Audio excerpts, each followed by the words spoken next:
Good evening, I'm John Carter. Welcome to Poland Daily.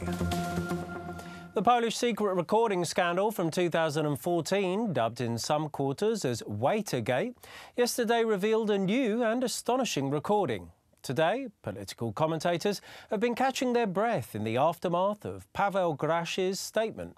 Grasz, the former spokesman of Donald Tusk's government, was caught on tape stating that VAT fraud is more profitable than drugs.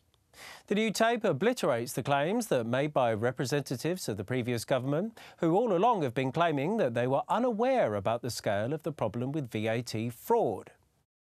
Kolejne nagrania z Sowy i Przyjaciół. New recordings from the famous top-notch restaurant Sowa i Przyjaciele made in 2013 were revealed yesterday by the public TV station TVP Info. They included the previous government spokesman Paweł Grasz, who was also a close associate of Donald Tusk. He stated that selling drugs is no longer most profitable trade and better profits can be made by fraudulent extortion of value-added tax. According to a statement by Marek Suski, that means that the members of the previous governmental cabinet of Civic Platform knew that the state treasury was being robbed, that they knew that crooks found ways of funneling state money to private pockets, and they did nothing to stop the fraud. Marek Suski also stated that Paweł Grasz should testify in front of the Parliamentary Special Commission investigating VAT tax fraud. Rząd pozostaje w defensywie. Komisja śledcza do spraw VAT-y. On the other hand, some political observers are questioning the timing of the leaking of the recordings. The government is in defense after another scandal in the Polish Financial Supervision Authority, and why those 2013 recordings are still used to influence the Polish political scene. Dla budżetu państwa mogły wynieść nawet 250 miliardów złotych.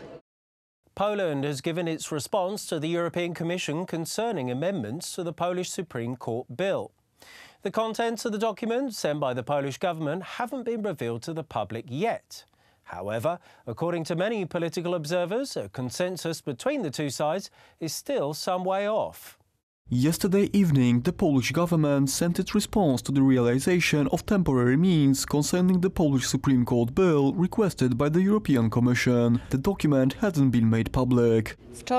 Yesterday, in accordance with the due date set by the European Court of Justice, the Polish side sent its response. The document is confidential, so please allow the European Commission and the Court of Justice to inspect it first. Why? Because there are certain rules in diplomacy, like trust between two sides. In diplomacy, you must show respect to the other side.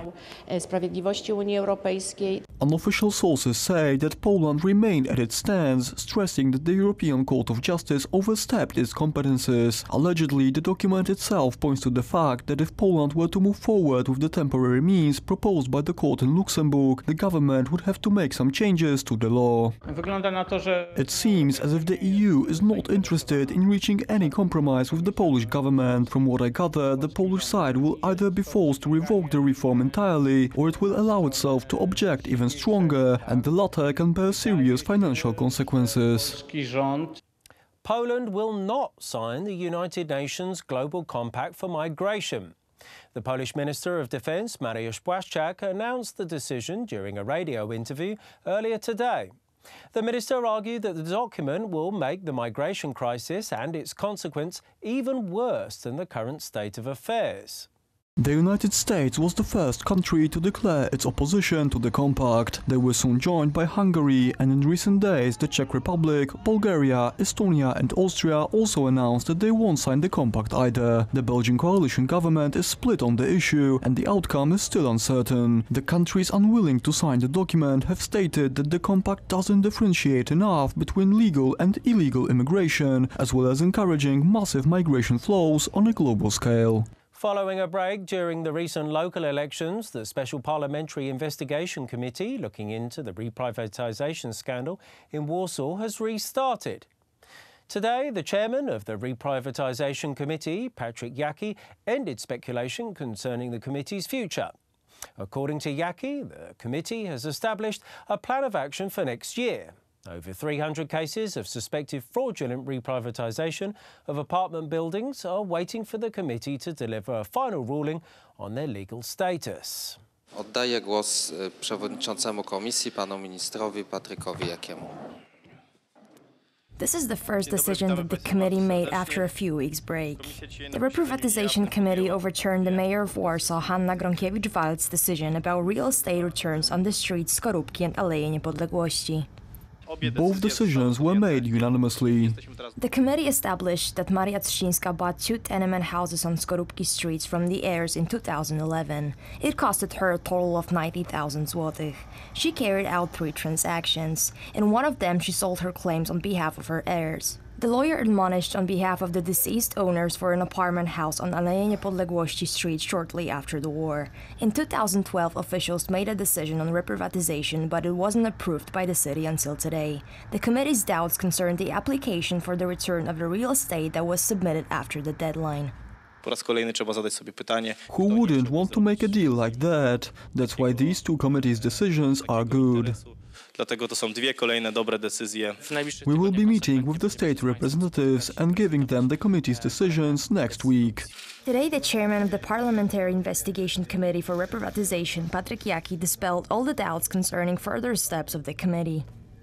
The committee will continue its work, and there are still many cases which are waiting for the ruling. The reprivatization case is not done yet. We still have the most important witness to question.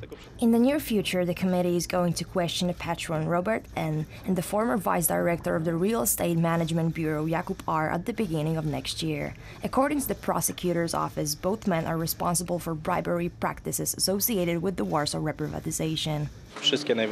All the people who have something to do with this matter are in jail or are subject to allegations. The committee will be taking actions because a lot of people are counting on it. Paweł Rabie will make a decision whether he will stay in the Parliamentary Verification Committee or not after the nomination for Vice President of the capital. And that's all we've got time for here this evening on Poland Daily. I'm John Carter. Join us after the break, though, for Poland Daily Weather, and then join me after that for Poland Daily Business.